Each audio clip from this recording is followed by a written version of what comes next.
Au nom du Père et du Fils et du Saint-Esprit, Amen.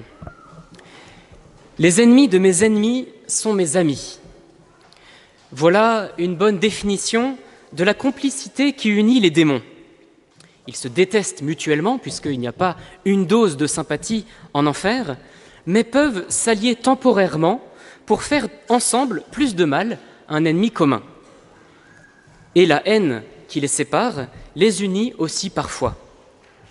C'est de cette union contre nature dont il est question aujourd'hui lorsqu'il est dit que les disciples des pharisiens se réunissent avec les hérodiens, qu'ils détestent, pour nuire ensemble à Jésus. Les pharisiens, comme vous le savez probablement, étaient une subdivision des Juifs qui voulaient que ce soit la loi de Moïse qui soit appliquée et non pas la loi de l'empereur. Au contraire, les Hérodiens étaient les partisans du roi Hérode, qui était un roi fantoche, qui avait été mis à la tête de Jérusalem et de la Judée par les Romains. Et ensemble, les voilà qui disent « Maître, nous savons que tu es sincère et que tu enseignes la voie de Dieu. » Leur hypocrite flagornerie a dû certainement donner des nausées à Jésus. Le voilà pris au piège. Ou bien il autorise les Juifs à s'affranchir de l'impôt et il sera dénoncé par les Hérodiens à l'occupant, ou bien il les oblige à payer et il sera détesté du peuple et des pharisiens. Mais en une phrase, la sagesse de Dieu dénonce le péché des hypocrites et leur ferme la bouche. Rendez donc à César ce qui est à César et à Dieu ce qui est à Dieu.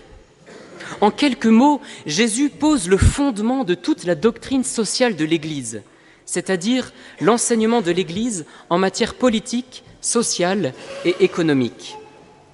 En effet, comme je l'expliquais aux enfants, tandis que l'empereur romain détenait à la fois l'auctoritas et la potestas, Jésus fonde ce qu'on appelle la théorie des deux glaives, c'est-à-dire la distinction entre le pouvoir spirituel et le pouvoir temporel.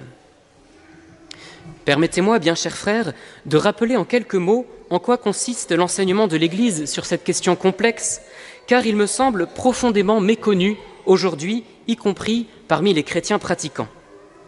Et je ne vous cache pas, je vous en demande bien pardon, qu'il va falloir probablement s'accrocher un peu, ce qui ne sera pas facile en ce début de vacances.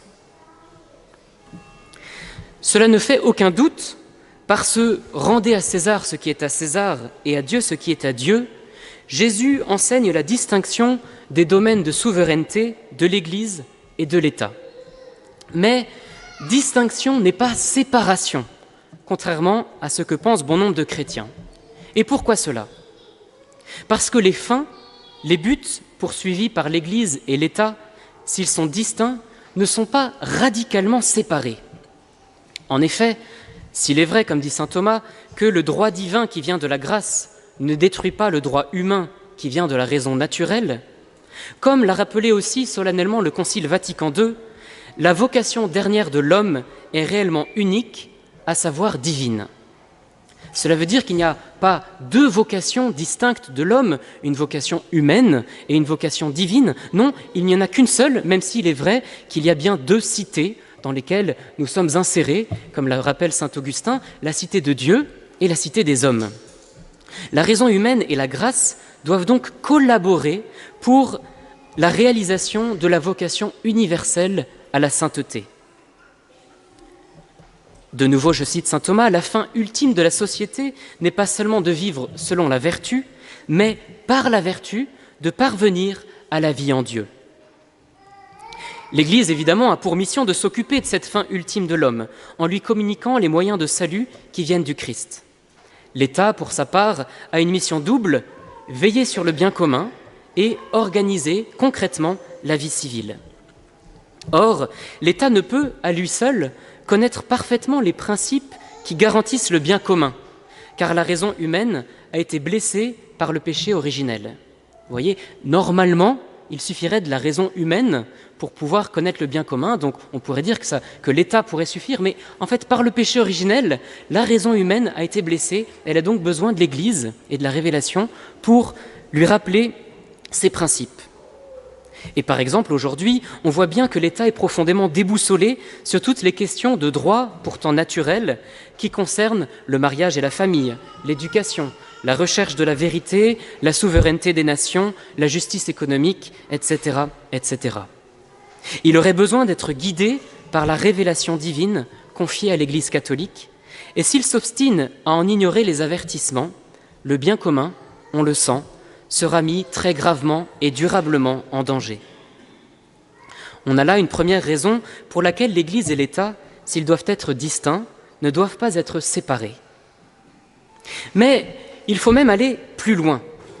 La fin poursuivie par l'État, c'est-à-dire le but que l'État poursuit, est ce qu'on appelle une fin infravalente, c'est-à-dire qu'elle est un but véritable, une véritable fin, et non pas simplement un moyen, mais un but subordonné à un but supérieur qui est le salut éternel. Or, et c'est bien évident, celui qui a en charge une fin ultime commande à celui qui a en charge une fin infravalente. Pour prendre un exemple qui parlera aux Toulonnais, le pacha d'un bâtiment a en charge une fin véritable, mais infravalente, qui est de préparer puis de commander son équipage pour mener un combat naval. Le ministre des Armées, évidemment, a en charge une fin supérieure, qui est le maintien de la paix. Et pour cela, il a autorité sur ses commandants. De la même manière, l'Église, qui a comme finalité d'assurer le salut éternel, a autorité sur l'État, qui a en charge d'organiser la vie civile de manière à ce que les citoyens aillent au ciel. Mais pas plus que le ministre des Armées n'a d'autorité directe pour organiser la vie concrète à bord d'une frégate, il n'en a d'ailleurs même pas la compétence, l'Église n'en a pas non plus pour organiser concrètement la société civile. Ainsi, non seulement l'État a besoin de la lumière de l'Église pour pouvoir connaître les principes naturels du bien commun, on l'a déjà dit, mais encore le pouvoir de l'État doit être soumis au pouvoir de l'Église.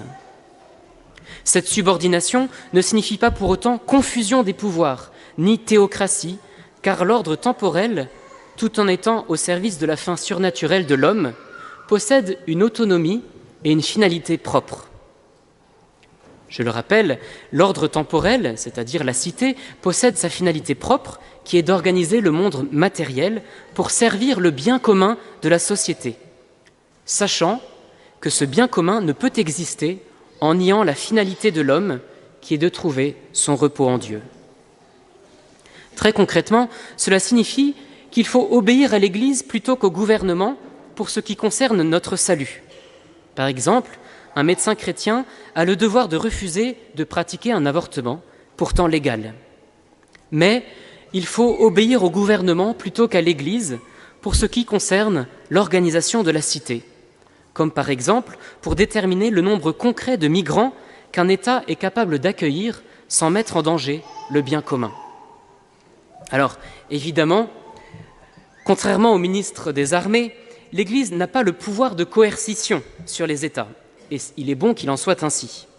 C'est donc librement que les États doivent se tourner vers l'Église pour lui demander cette lumière qu'ils ne peuvent pas trouver en eux-mêmes. Et évidemment aussi, pour qu'un État puisse être chrétien, les citoyens qui le composent doivent l'être d'abord. Il ne s'agit pas d'imposer de l'extérieur et du haut une chrétienté que les citoyens ne professent pas. C'est donc par l'évangélisation, comme il s'est passé il y a 1700 ans dans l'Empire romain, c'est par l'évangélisation, par le refus d'obéir aux lois iniques, et ce jusqu'au martyre, que l'État pourra de nouveau, un jour, garantir le bien commun. Oui, pour que l'État puisse à nouveau garantir le bien commun, c'est-à-dire quelque chose qui, en soi, est possible simplement grâce à la raison naturelle, eh bien, il faut l'évangélisation. Il faut que les citoyens deviennent chrétiens pour que l'État, à son tour, puisse le devenir. Alors, comme le recommande saint Pierre, prions pour notre pays et ses dirigeants, prions pour notre président de la République, comme je le disais aux enfants, afin qu'il se tourne un jour vers le Christ et son Église, sans la lumière desquelles aucune paix civile véritable n'est possible. Amen. Au nom du Père et du Fils et du Saint-Esprit. Amen.